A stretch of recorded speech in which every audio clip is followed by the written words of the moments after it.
ছবি আঁকা শিখুন কৌশলে। একটি সুন্দর সিনারি ড্রয়িং করে দেখাবো আপনাদেরকে। এভাবে একটা দাগ দিবেন এবং এখান থেকে এভাবে একটা দাগ দিবেন।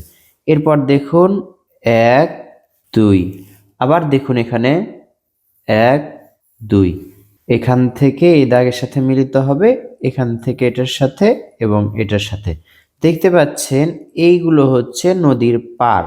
আর উপরে যেই এই খাসগুলো আছে এগুলো হচ্ছে পাহাড়। এখান থেকে আবার একটি সোজা দাগ দেয়া হলো এবং এখানে একটি সূর্য আঁকা হলো। এবার এখানে একটি সোজা দাগ, এখানে একটি সোজা দাগ। দুটি সোজা দাগ থেকে সুন্দর একটি গাছ আঁকা হবে। এইটা দেখতে পাচ্ছেন, উপর দিকে চিকন, নিচের দিকে চওড়া। এই যে এইভাবে করে আমরা গাছ আঁকবো পেন্সিল দিয়ে। খুব সহজেই আঁকলাম, একটু শক্ত করে বা মোটা করে। পেন্সিলটি একটু শক্ত করে ধরতে হবে, তাহলে এই দাগগুলো সুন্দর হবে। যত গাঢ় হবে দেখতে তত সুন্দর লাগবে। নিচের দিকে এভাবে চওড়া বা মোটা হবে।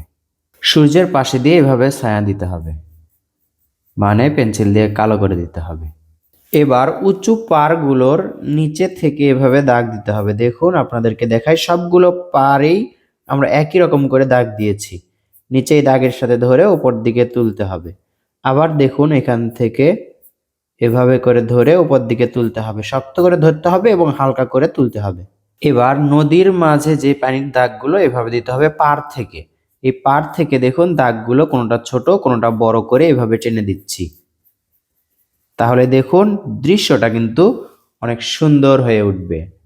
ছবি আঁকা সহজ হয় কৌশলে আঁকলে। তো এই ছোট্ট কৌশলটি আপনার কাছে কেমন লাগলো তা কমেন্ট করে জানিয়ে দিন। ভালো লাগলে লাইক করুন, শেয়ার করুন অন্যদের মাঝেও।